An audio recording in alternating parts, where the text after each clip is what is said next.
జగ్గారెడ్డి ఒక press meet పెట్టిండు, మాట్లాడిండు బానే ఉన్నది అని చెప్పాల్సింది చెప్పిండు కానీ బీఆర్ఎస్ సోషల్ మీడియా తుపాసి మీడియా ఏదైతే ఉందో వాళ్ళ నోట్ల మన్ను కొట్టిండు. అదొక్కటే కొంచెం నాకు బాధ అనిపిస్తా ఉంది.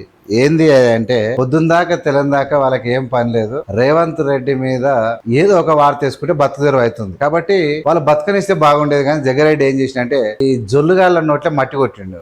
ఏంది ఆ మట్టి అంటే ఈ 5 సంవత్సరాలే కాదు, మళ్ళీ వచ్చే 5 సంవత్సరాలు కూడా కాంగ్రెస్ పార్టీకి రేవంత్ సీఎం అన్నాడు. మరి రేవంత్ సీఎం 5 సంవత్సరాలు, మళ్ళొచ్చే 5 సంవత్సరాలు కూడా రేవంత్ సీఎం అంటే మరి బీఆర్ఎస్ యూట్యూబ్ వాళ్ళ నోట్ల మన్నెట్లకు కుట్టినట్టని మీరు అనుకోవచ్చు. ఎట్లాదంటే వీళ్ళు పొద్దుగాల లేస్తే వీళ్ళ యొక్క చునకానందం, వీళ్ళ యొక్క తృప్తి ఏందయ్య అంటే రేవంత్ రెడ్డికి రాహుల్ గాంధీ కలవలేదు అంటే ఇక సంబరం. ఆ రోజు మొత్తం సంబరాలు. 2-3 తుప్పడగాలు వాళ్ళు పెడుతుంటారు. రేవంత్ రెడ్డిని లెక్క చేస్తలేడు, రేవంత్ రెడ్డిని పట్టించుకుంటలేడు, అసలు రేవంత్ రెడ్డిని హైకమాండ్ దించేస్తుంది. 3 నెలల దించేస్తారంటే 2-3 కొంతమంది పాగలగాళ్ళు ఒకసారి కలిసి అయిపోతే చూడు పోతే చూడు అని నేను చెప్పిన. మీరు తెలంగాణకు ముఖ్యమంత్రి అయితేనే రేవంత్ రెడ్డిని చూసి ఓర్వలేకపోతున్నారు. తెలంగాణకే కాదు భారతదేశంలో కాంగ్రెస్ పార్టీ విస్తరణ వ్యాప్తిలో 2-3 కాంగ్రెస్ పార్టీల దేశంలో ప్రథమ స్థానంలో ఉంటే అందులో రేవంత్ రెడ్డి ఉంటాడు. ఖచ్చితంగా మొదటి 1-2 స్థానాల్లో రేవంత్ రెడ్డి ఉంటాడని చెప్పిన.